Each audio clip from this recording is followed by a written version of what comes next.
پطرس بخاری کے مضامین۔ پطرس لکھتے ہیں، ہاسٹل میں پڑھنا۔ ہم نے کالج میں تعلیم تو ضرور پائی اور رفتہ رفتہ BA بھی پاس کر لیا، لیکن اس نصف صدی کے دوران جو کالج میں گزارنی پڑی، ہاسٹل میں داخل ہونے کی اجازت ہمیں صرف ایک ہی دفعہ ملی۔ خدا کا یہ فضل ہم پر کب اور کس طرح ہوا، یہ سوال ایک داستان کا محتاج ہے۔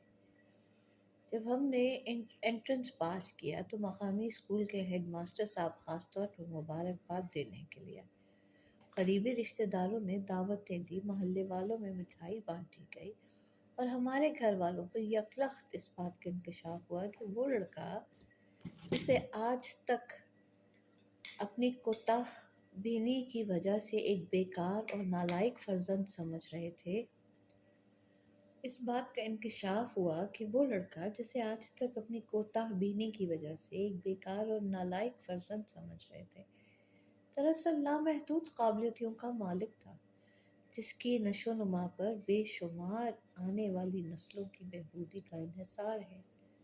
چنانچہ ہماری آئندہ زندگی کے متعلق طرح طرح کی تجاویز پر غور کیا جانے لگا۔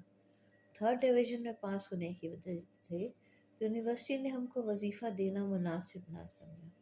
چونکہ ہمارے خاندان نے خدا کے فضل سے آج تک کبھی کسی کے سامنے ہاتھ نہیں پھیلایا، اس لیے وظیفے کا نہ ملنا بھی خصوصاً ان رشتہ داروں کے لیے جو رشتے کے لحاظ سے خاندان کے مضافات میں بستے تھے، فخر و مباحات کا باعث بن گیا، اور مرکزی رشتہ داروں نے تو اس کو پاس سے وضع اور حفظ مراتب سمجھ کر ممتحقوں کی شرافت و نجاحت کو بے انتہا سراہا۔ بہرحال ہمارے خاندان میں فالتو روپے کی بہتات تھی، اس لیے بلا تکلف یہ فیصلہ کر لیا گیا کہ نہ صرف ہماری بلکہ ملک و قوم اور شاید بنی نوع انسان کی بہتری کے لیے یہ ضروری ہے کہ ایسے ہونہار طالب علم کی تعلیم جاری رکھی جائے۔ اس بارے میں ہم سے بھی مشورہ لیا گیا۔ عمر بھر میں اس سے پہلے کبھی کسی معاملے میں ہم سے رائے طلب نہ کی گئی تھی، لیکن اب تو حالات بہت مختلف تھے۔ اب تو ایک غیر جانبدار اور ایماندار منصف یعنی یونیورسٹی ہماری بیدار مغزی کی تصدیق کر چکی تھی۔ اب بھلا ہمیں کیوں کر نظر انداز کیا جا سکتا تھا؟ ہمارا مشورہ یہ تھا کہ ہمیں فوراً ولایت بھیج دیا جائے۔ ہم نے مختلف لیڈروں کی تقریروں کے حوالے سے یہ ثابت کیا کہ ہندوستان کا طریقہ تعلیم بہت ناقص ہے۔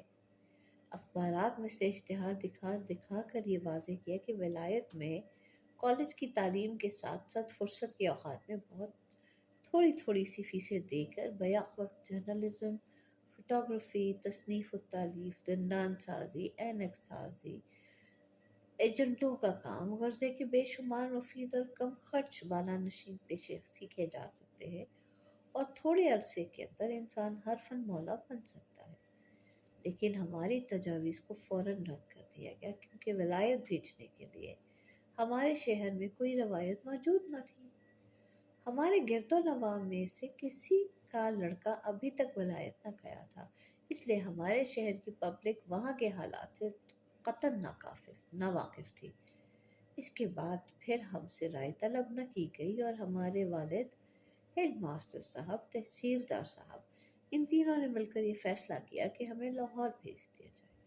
جب ہم نے یہ خبر سنی تو شروع میں ہمیں سخت مایوسی ہوئی، لیکن جب ادھر ادھر کے لوگوں سے لاہور کے حالات سنے تو معلوم ہوا کہ لندن اور لاہور میں چندہ فرق نہیں۔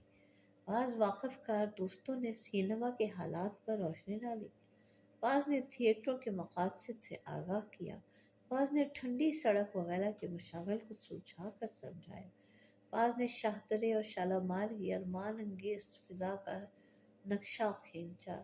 چنانچہ جب لاہور کا جغرافیہ پوری طرح ہمارے ذہن نشین ہو گیا تو یہ ثابت ہوا کہ ایک خوشگوار مقام ہے اور اعلیٰ درجے کی تعلیم حاصل کرنے کے لیے بے حد موزوں۔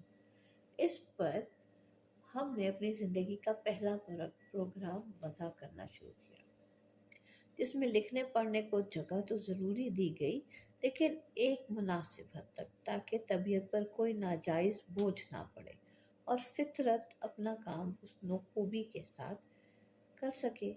لیکن تحصیلدار صاحب اور ہیڈ ماسٹر صاحب کی نیک نیتی یہی تک محدود نہ رہی۔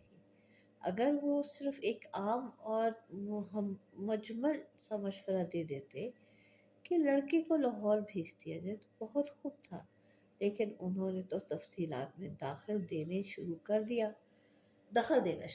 اور ہاسٹل کی زندگی اور گھر کی زندگی کا مقابلہ کر کے ہمارے والد پر یہ ثابت کیا کہ گھر پاکیزگی اور طہارت کا ایک کعبہ ہے اور ہاسٹل گناہ و معصیت کا ایک دوزخ ہے۔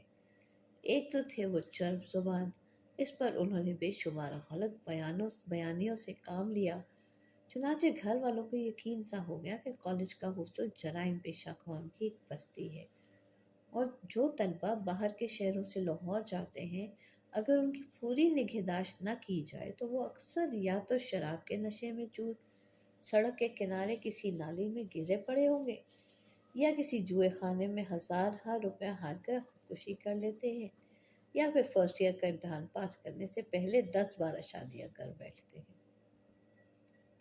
چنانچہ گھر والوں کو یہ سوچنے کی عادت پڑ گئی کہ لڑکے کو کالج میں تو داخل کیا جائے لیکن ہاسٹل میں نہ رکھا جائے۔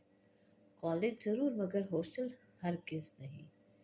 کالج مفید مگر ہاسٹل مضر۔ وہ بہت ٹھیک مگر یہ ناممکن۔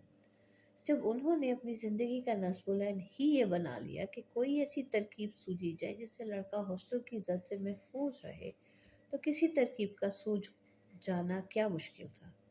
ضرورت ایجاد کی ماں ہے۔ چنانچہ از خود غور و خوض کے بعد لاہور میں ہمارے ایک ماموں دریافت کیے گئے اور ان کو ہمارا سرپرست بنا دیا گیا۔ میرے دل میں ان کی عزت پیدا کرنے کے لیے بہت سے شجروں کی ورق گردانی سے مجھ پر یہ ثابت کیا گیا کہ وہ واقعی میرے ماموں ہیں۔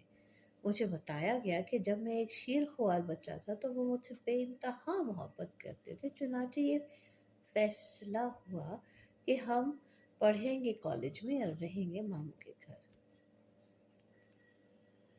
اس سے تحصیل علم کا جو ایک ولولہ سا ہمارے دل میں اٹھ رہا تھا وہ کچھ بیٹھ سا گیا۔ ہم نے سوچا یہ ماموں لوگ اپنی سرپرستی کے زوم میں والدین سے بھی زیادہ احتیاط برتیں گے، جس کا نتیجہ یہ ہوگا کہ ہماری دماغی اور روحانی قوی کو پھلنے پھولنے کا موقع نہ ملے گا اور تعلیم کا اعلیٰ مقصد فوت ہو جائے گا۔ چنانچہ وہی ہوا جس کا ہمیں خوف تھا۔ ہم روز بروز مرجھاتے چلے گئے اور ہمارے دماغ پر پھپھندی سی جمنے لگی۔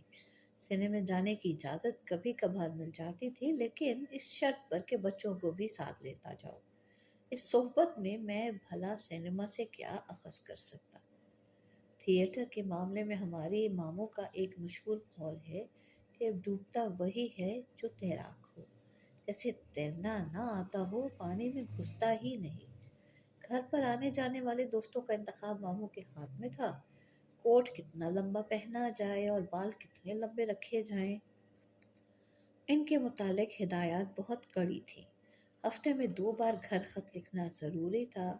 سگریٹ غسل خانے میں چھپ کر پیتے تھے۔ گانے بجانے کی سخت ممانعت تھی۔ یہ سپاہیانہ زندگی ہمیں راس نہ آئی۔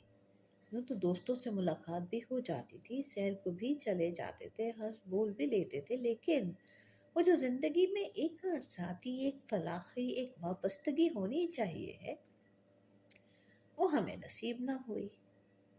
رفتہ رفتہ ہم نے اپنے ماحول پر غور کرنا شروع کیا کہ ماموں جان عموماً کس وقت گھر میں ہوتے ہیں، کس وقت باہر جاتے ہیں، کس کمرے میں سے کس کمرے تک گانے کی آواز نہیں پہنچ سکتی، کس دروازے سے کمرے کے کس کونے میں جھانکنا ناممکن ہے، گھر کا کون سا دروازہ رات کے وقت باہر سے کھولا جا سکتا ہے، کون سا مناسب موافق ہے، کون سا نمک حلال ہے۔